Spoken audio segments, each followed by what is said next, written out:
ओम श्री साईनाथाय नमः।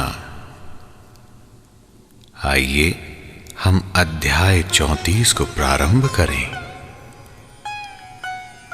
अध्याय 34 अध्याय 33 उदी की महिमा का भाग 2 है। इसमें डॉक्टर का भतीजा डॉक्टर पिल्ले, श्यामा की भयाहू, ईरानी कन्या, हरदा के महानुभाव एवं बंबई की महिला की प्रसव पीड़ा की कथाओं का समावेश है। इस अध्याय में भी उदी की ही महत्ता क्रमबद्ध है तथा उन घटनाओं का भी उल्लेख किया गया है जिनमें उसका उपयोग बहुत ही प्रभावकारी सिद्ध हुआ है।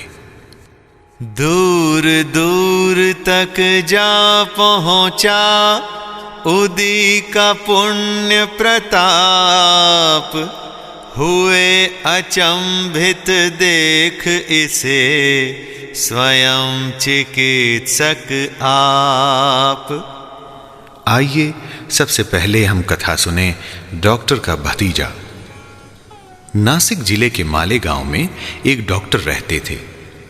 उनका भतीजा एक असाध्य रोग ट्यूबरक्युलर बोन एब्सेस, एक प्रकार का तपेदिक से पीड़ित था। उन्होंने तथा उनके सभी डॉक्टर मित्रों ने समस्त उपचार किए, यहां तक कि उसकी शल्य चिकित्सा भी कराई, फिर भी बालक को कोई लाभ न हुआ। उसके कष्टों का पारावार न था। मित्र और संबंधियों ने बालक के माता पिता को दैविक उपचार करने का परामर्श देकर श्री साईं बाबा की शरण में जाने को कहा, जो अपनी दृष्टि मात्र से असाध्य रोग साध्य करने के लिए प्रसिद्ध हैं। अतः माता पिता बालक को साथ लेकर शिरडी आए।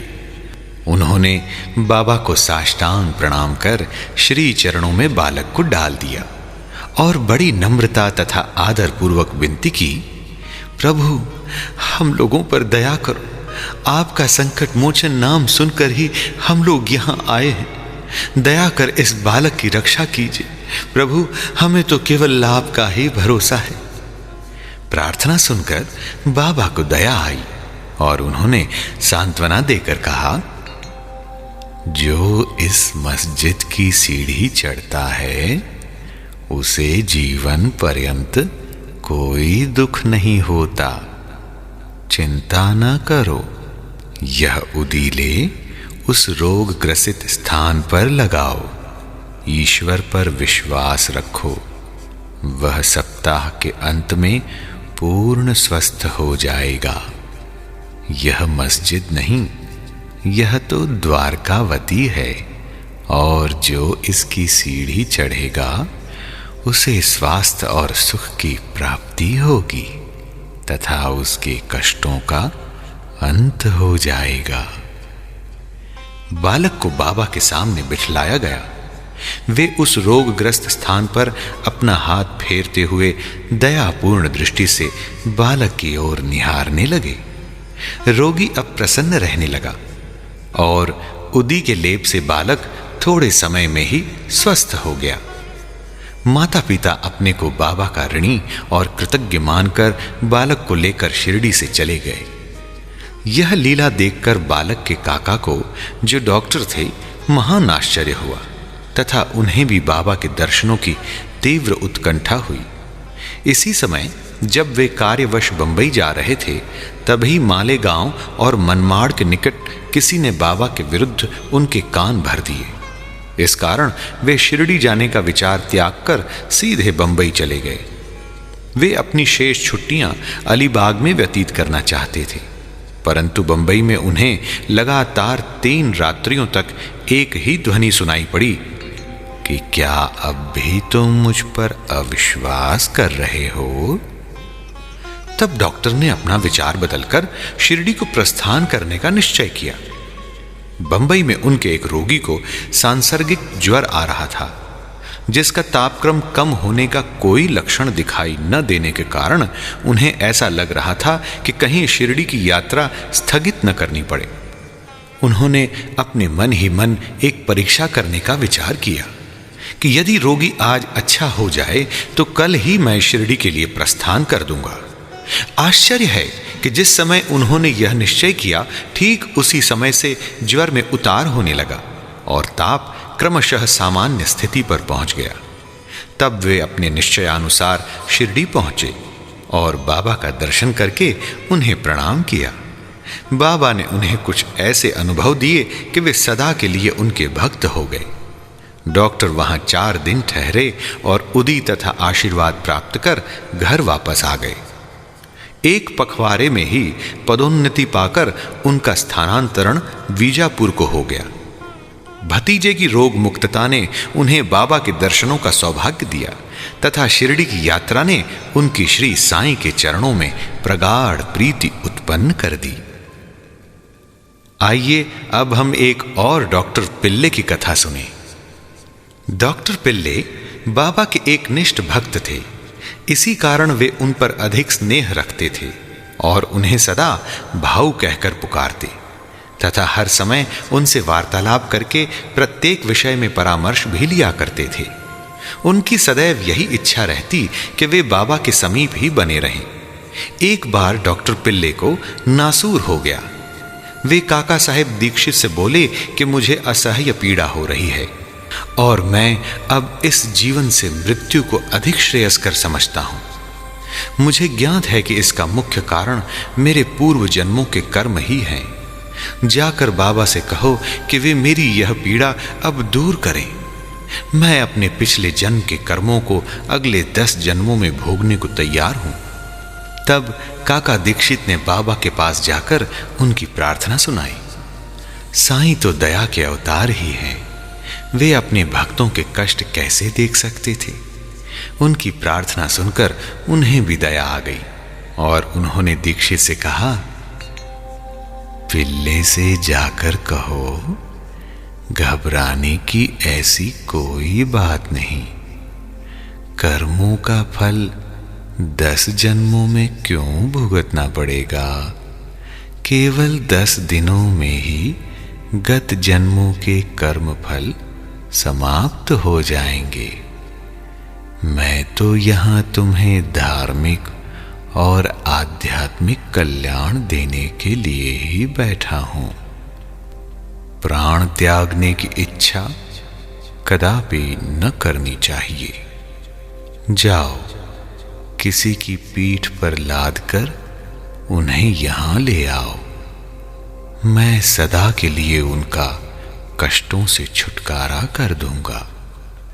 तब उसी स्थिति में पिल्ले को वहां लाया गया। बाबा ने अपनी दाहिनी ओर उनके सिरहाने अपनी गादी देकर सुख से लिटाकर कहा, इसकी मुख्य औषधि तो ये है कि पिछले जन्मों के कर्म फल को अवश्य ही भोग लेना चाहिए ताकि उनसे सदैव के लिए छुटकारा हो जाए। हमारे कर्म ही सुख दुख के कारण होते हैं, इसलिए जैसी भी परिस्थिति आए उसी में संतोष करना चाहिए। अल्लाह ही सबको फल देने वाला है और वही सबका रक्षण करता है। ऐसा विचार कर सदैव उनका ही स्मरण करो। वे ही तुम्हारी सब चिंता दूर करेंगे। तन, मन, धन और वचन द्वारा उनकी अनन्य शरण में जाओ। फिर देखो कि वे क्या करते हैं। डॉक्टर पिल्ले ने कहा कि नाना साहब ने मेरे पैर में एक पट्टी बांधी है, परंतु मुझे उससे कोई लाभ नहीं पहुंचा। नाना तो मूर्ख है। बाबा ने कहा, वह पट्टी हटाओ, नहीं तो मर जाओगे। थोड़ी देर में ही एक कौवा आएगा और वह अपनी चोंच इसमें मारेगा, तब तुम शीघ्र अच्छे हो जाओगे। जब ये वार्तालाप हो ही रहा था, उसी समय अब्दुल, जो मस्जिद में झाड़ू लगाने तथा दिया बत्ती आदि स्वच्छ करने का कार्य करता था, वहां आया। जब वह दिया बत्ती स्वच्छ कर रहा था तो अचानक ही उसका पैर डॉक्टर पिल्ले के नासूर वाले पैर पर जा पड़ा। पैर तो सूजा हुआ था ही, और फिर अब्दुल के पैर से दबा तो उसमें से नासूर के 7 कीड़े बाहर निकल पड़े। कष्ट असहनीय हो गया और डॉक्टर पिल्ले उच्च स्वर में चिल्ला पड़े, किंतु कुछ समय के बाद वे शांत होकर गीत गाने लगे। तब बाबा ने कहा, देखा भाऊ, अब अच्छा हो गया है और गाना गा रहा है। गाने के बोल थे, करम कर मेरे हाल पर तू करीम, तेरा नाम रहमान है और रहीम, तू ही दोनों आलम का सुल्तान है, जहां में नुमाया तेरी शान है, फना होने वाला है सब कारोबार, रहे नूर तेरा सदा आशिकार, तू आशिक हर दम मददगार है, मददगार है, मददगार है। फिर डॉक्टर पिल्ले ने पूछा, बाबा वह कौवा कब आएगा और चोंच मारेगा? बाबा ने कहा, अरे क्या तुमने कौवे को नहीं देखा? अब वह नहीं आएगा। अरे अपना अब्दुल ना, जिसने तुम्हारा पैर दबाया, वही कौवा था। उसने चोंच मारकर नासूर को हटा दिया। वो अब फिर से क्यों आएगा? अब जाकर वाड़े में विश्राम करो, तुम शीघ्र ही स्वस्थ हो जाओगे। उदी लगाने और पानी के साथ पीने से बिना किसी औषधि या चिकित्सा के वे 10 दिनों में ही निरोग हो गए, जैसा कि बाबा ने उनसे कहा था। आइए अब श्यामा के छोटे भाई की पत्नी भयाहू की कथा सुने। सावली विहीर के समीप श्यामा के छोटे भाई बापा जी रहते थे। एक बार उनकी पत्नी को गिल्टियों वाला प्लेग हो गया। उसे ज्वर हो आया और उसकी जांघ में प्लेग की 2 गिल्टियां निकल आईं। बापा जी दौड़कर श्यामा के पास आए और सहायता के लिए चलने को कहा। श्यामा भयभीत हो उठे। उन्होंने सदैव की भांति बाबा के पास जाकर उन्हें नमस्कार किया और सहायता के लिए उनसे प्रार्थना की तथा भाई के घर जाने की अनुमति मांगी। बाबा ने कहा, इतनी रात्रि व्यतीत हो चुकी है, अब इस समय तुम कहां जाओगे श्यामा? केवल उदी ही भेज दो। ज्वर और गिल्टी की चिंता क्यों करते हो? भगवान तो अपने पिता और स्वामी हैं, वह शीघ्र ही स्वस्थ हो जाएगी। अभी मत जाओ, प्रातःकाल जाना और शीघ्र ही लौट आना। श्यामा को तो उस मृत संजीवनी उदी पर पूर्ण विश्वास था। उसे ले जाकर उसके भाई ने थोड़ी सी उदी गिल्टी और माथे पर लगाई और कुछ जल में घोलकर रोगी को पिला दी। जैसे ही उसका सेवन किया गया, वैसे ही पसीना प्रवाहित होने लगा। ज्वर मंद पड़ गया और रोगी प्रगाढ़ निद्रा में निमग्न हो गया। दूसरे दिन बापा जी ने अपनी पत्नी को स्वस्थ देखकर बड़ा आश्चर्य प्रकट किया कि न तो ज्वर है और न गिल्टी का कोई चिन्ह नहीं। दूसरे दिन जब श्यामा बाबा की आज्ञा प्राप्त कर वहां पहुंचे तो अपने भाई की स्त्री को चाय बनाते देखकर उन्हें बड़ा आश्चर्य हुआ। अपने भाई से पूछताछ करने पर उन्हें पता चला कि बाबा की उदी ने एक रात्रि में ही रोग को समूल नष्ट कर दिया है। तब श्यामा को बाबा के शब्दों का मर्म समझ में आया। प्रातःकाल जाओ और शीघ्र लौट कर आओ। चाय पीकर श्यामा लौट आया और बाबा को प्रणाम करने के पश्चात कहने लगा, देवा, ये क्या नाटक है? पहले बवंडर उठाकर हमें अशांत कर देते हो, फिर हमारी शीघ्र सहायता कर सब ठीक ठाक कर देते हो। बाबा ने उत्तर दिया, तुम्हें ज्ञात होगा कि कर्म पथ अति रहस्यपूर्ण है। यद्यपि मैं कुछ भी नहीं करता, फिर भी लोग मुझे ही कर्मों के लिए दोषी ठहराते हैं। अरे मैं तो एक दर्शक मात्र ही हूं। केवल ईश्वर ही एक सत्ताधारी और प्रेरणा देने वाले हैं। वे ही परम दयालु हैं। मैं न तो ईश्वर हूं और न मालिक, केवल उनका एक आज्ञाकारी सेवक ही हूं और सदैव उनका स्मरण किया करता हूं। जो निरभिमान होकर अपने को कृतज्ञ समझकर उन पर पूर्ण विश्वास करेगा, उसके कष्ट दूर हो जाएंगे और उसे मुक्ति की प्राप्ति होगी। आइए इसके बाद हम एक ईरानी कन्या की कथा सुने। अब एक ईरानी भद्र पुरुष का अनुभव पढ़िए। उनकी छोटी कन्या घंटे घंटे पर मूर्छित हो जाया करती थी। उसके दांत कस जाते थे, उसके हाथ पैर ऐंठ जाते और वह बेहोश होकर भूमि पर गिर पड़ती थी।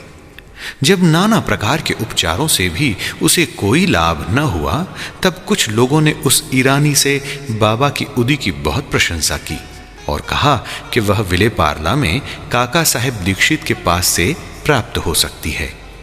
तब ईरानी महाशय ने वहां से उदी लाकर जल में घोलकर अपनी बेटी को पिलाया। प्रारंभ में जो दौरे 1 घंटे के अंतर से आया करते थे, बाद में वे 7 घंटे के अंतर से आए और कुछ दिनों के पश्चात वह पूर्ण स्वस्थ हो गई। आइए अब हरदा के महानुभाव की कथा सुने। हरदा के एक महानुभाव पथरी रोग से ग्रस्त थे। यह पथरी केवल शल्य चिकित्सा द्वारा ही निकाली जा सकती थी। लोगों ने भी उन्हें ऐसा ही करने का परामर्श दिया। वे बहुत ही वृद्ध तथा दुर्बल थे और अपनी दुर्बलता देखकर उन्हें शल्य चिकित्सा कराने का साहस न हो रहा था। इस हालत में उनकी व्याधि का और इलाज ही क्या था। इसी समय नगर के इनामदार भी वहां आए हुए थे, जो बाबा के परम भक्त थे तथा उनके पास उदी भी थी। कुछ मित्रों के परामर्श देने पर उनके पुत्र ने उनसे कुछ उदी प्राप्त कर अपने वृद्ध पिता को जल में मिलाकर पीने को दी। केवल 5 मिनट में ही उदी के पेट में जाते ही पथरी मल मूतेंद्रिय के द्वार से बाहर निकल गई और वह वृद्ध शीघ्र ही स्वस्थ हो गया। ऐसी ही एक कथा बंबई की महिला की प्रसव पीड़ा से जुड़ी हुई है। बंबई की कायस्थ प्रभु जाति की एक महिला को प्रसव काल में असहनीय वेदना हुआ करती थी। जब वह गर्भवती हो जाती तो बहुत घबराती और किंग कर्तव्य मूढ़ हो जाया करती थी। इसके उपचारार्थ उनके एक मित्र श्री राम मारुति ने उसके पति को सुझाव दिया कि यदि इस पीड़ा से मुक्ति चाहते हो तो अपनी पत्नी को शिरडी ले जाओ। पुनः जब उनकी स्त्री गर्भवती हुई तो वे दोनों पति पत्नी शिरडी आए और वहां कुछ मास ठहरे। वे बाबा की नित्य सेवा करने लगे। उन्हें बाबा के सत्संग का भी बहुत लाभ हुआ। कुछ दिनों के पश्चात जब प्रसव काल समीप आया, तब सदैव की भांति गर्भाशय के द्वार में रुकावट के साथ अधिक वेदना होने लगी। उनकी समझ में नहीं आता था कि अब क्या करना चाहिए। थोड़ी ही देर में एक पड़ोसिन आई और उसने मन ही मन बाबा से सहायता की प्रार्थना कर जल में उदी मिला उसे पीने को दी। तब केवल 5 मिनट में ही बिना किसी कष्ट के प्रसव हो गया। बालक तो अपने भाग्यानुसार ही उत्पन्न हुआ, परंतु उसकी मां की पीड़ा और कष्ट सदा के लिए दूर हो गए। वे अपने को बाबा का बड़ा कृतज्ञ समझने लगे और जीवन पर्यंत उनके आभारी बने रहे। जन्म जन्म के कष्ट हरे बाबा का आशीष, ऐसे औघड़ दानी को कौन झुकाए ना शीश। श्री सद्गुरु साई नाथार्पणमस्तु। शुभम भवतु। साई नारायण नारायण हरि हरि।